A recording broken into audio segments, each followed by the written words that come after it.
Obviously, it's not fantastic if you're trying to get multiple colours. You'll find the ink will run and it will mix. So the other option is getting 2 wigs, both the colour you need, and combining them together.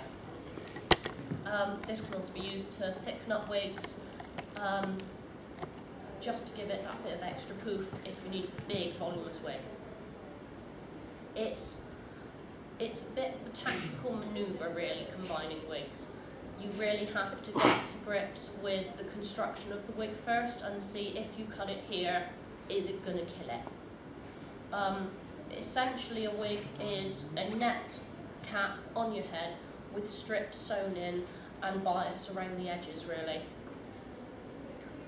Work out what bits you need the different colour. If you can dye it, fantastic.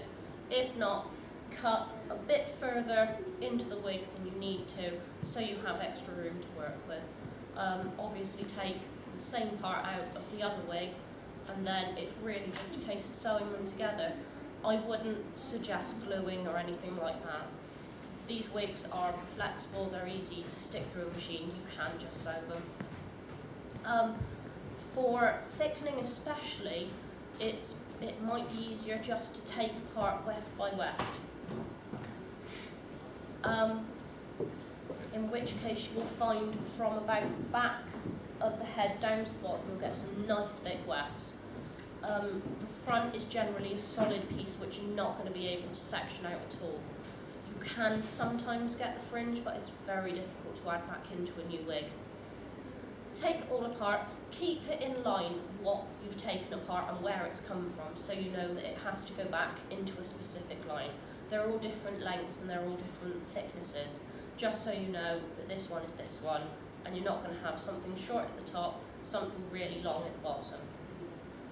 Sew it or glue it if you prefer, just on top of the wig, and it'll stick there perfectly. Oh, and I'm done. Does anyone have any questions? Anything you're thinking of making? I've got, this is more just like a maintenance and fixing and problem question, but this is obviously a punky wig, and I got it from Kate's Bear over the year, and it's, I've had quite a few punky wigs, but this one, it was faulty, and essentially, I'm not sure I describe the problem, but most of the upward hair on the top is kind of wrapped up underneath the lace top. Oh, I see. Which I mean, must have been a factory error. But essentially through pulling up, I kind of had to dig and yank out. It's left it very matted in a way. It's just like, because someone cuts the back before as well. Yeah. And having to brush it through so much, it's now very kind of brushing it out. Like currently it's matted, I'm just leaving it because it doesn't look that matted, but you can't brush it without just tearing. I've already torn out about a quarter of it through just brushing it. I take it it's all kind of frizzy and kinked as well, isn't it? Yeah, because it's plastic, it will bend into the shape of the knot, so just brushing it isn't going to get it out. You really want to get some hot water on it and just straighten it all out, and it'll just take the kinks straight out of it and stop it from frizzing. Without actually styling it again afterwards, there's no way. I mean, it's a pumpkin XL, so it's got the nice waves in the back normally. Without restyling those after I've hot watered it, there's not really going to be any way to restore that, is there? No, there won't be any waves left once you've got hot water on it, because it will just soften the plastic until it's gone straight again. If you braid it very, very loosely and do hot water on it, you might be able to get the waves back in it. Okay. It's just kind of testing out and seeing. Don't do a thick braid or a very tight one, because then you get some really tight waves, but just really loosely, and you should be able to get it back. Okay. Is that like just a general styling as well, for turning a straight wig into a kind of wavy wig? Yeah, it's pretty much just depending on what you want. For waves, you braid it, hot water. For curls, you want to wrap it around something cylindrical and then hot water again. Just let it all dry first before you take it back out, otherwise it might go straight again. Okay. I'm wanting to do Zaggy from Tales of the Abyss, but the front of his hairline, it's sort of zigzag, and it's slicked back in a sort of ponytail with 3 tones, Yu-Gi-Oh tones. But how's the best way to do that kind of fringe, given that it's all slicked back? Is it kind of flush against against the Mhm. hairline.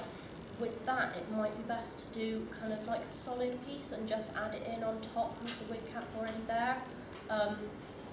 It's just really strip of silicone hair, and then trim it into what would be looking like a natural hairline, and you can just glue it on top if it's already slicked back and just kind of blend it in. Okay. You had a question? Yes. I want to make an authentic geisha wig. Ah. Is this some? I'm an amateur with wigs. Right. Is this something I should be attempting on my own, or should I get someone to make it for me, or should I try and see what I can do for one? I would say you're probably going to need an extra pair of hands. They're really, really huge wigs. I mean, you can buy them from Japanese stores online. I can't think of any off the top of my head, but they are. Expensive. And figure sells one as well. Oh, really? Actually. Ah. I haven't seen it in the flesh, like, you know, I don't know Yeah. how big it is, but they probably have pictures on their website. Ah, cool. showing the size. But yeah, you can buy some. If not, you can make them. I would rather make it. You'd rather make it. So an extra pair of hands. Do you have any more advice? Extra pound, research it to hell and gone. You might not be able to get the same technique as what they use for the hairstyle, but if you can get close, silicone is probably going to be your friend for it as well. And just build up. Think of it as a prop, really. And just don't worry about having solid pieces in there if you need like cardboard or anything in, just to hold the big pieces up at the back. That sounds fun. Anyone else? I'm doing an Officer Jenny wig, but I can't get the spikes to stay because they're quite long. What are spikes like? I can't think. They're like Like big a ones, ponytail. sort of at the back in a ponytail. Ah. And I've tried it and I just couldn't get them to stay. I was wondering if you could recommend something I could use to just reinforce the spikes. For that, you could either go with something completely solid and use silicone, or you could build it up around a core of either some phosphate or some card or even wire, just so you can shape it into the right bit. How would you get the hair to stay on the card? Would you just use glue? Or? Use either putty or silicone and work it around. If you work, rather than card, if you use wire or phosphate, you can either thread it through the cap of the wig or sew it into the base, Alright. just so it's definitely solid in there and you're not going to have to worry about it falling out. And then just start covering the fibres around. It's plastic, so it works really well with any glues, any putties. I wouldn't use gels because they work with the hair's oils, which obviously wigs don't have. Yeah, I've made that mistake already. Thank you. Anyone else? Have you got any advice making a structure for Jessie to look at wigs? I know how Lex did it, and it was, she essentially sculpted a whole wig just for the cap, and then I think she built it up using corset boning, Yeah. and then wadding underneath, and it was essentially you just make the entire shape and then just layer the fibres on top of that shape. Yeah, it's just mainly, I've got quite a few techniques, but they're all, I've read the reviews on it, they're all like going into your forehead. I was wondering how to take pressure off the forehead. There's really, Molly has an idea. Yeah. Go on. You can buy something called a plumber snake. It's like a really, really long, tightly wound spring. You can get them pretty much any length you want. Buy plastic core. If you know anyone who does LARP, buy a LARP weapon core of the correct length. You can make a cap to fit it. You bend the LARP core by heating it with like a heat gun to the shape of the thing. If you put the spring over the top, it will flex and go back to its shape. So it will stay in the wig shape, and then you can just build the hair over the top, making it hollow rather than making it a solid block of latex and breaking your neck.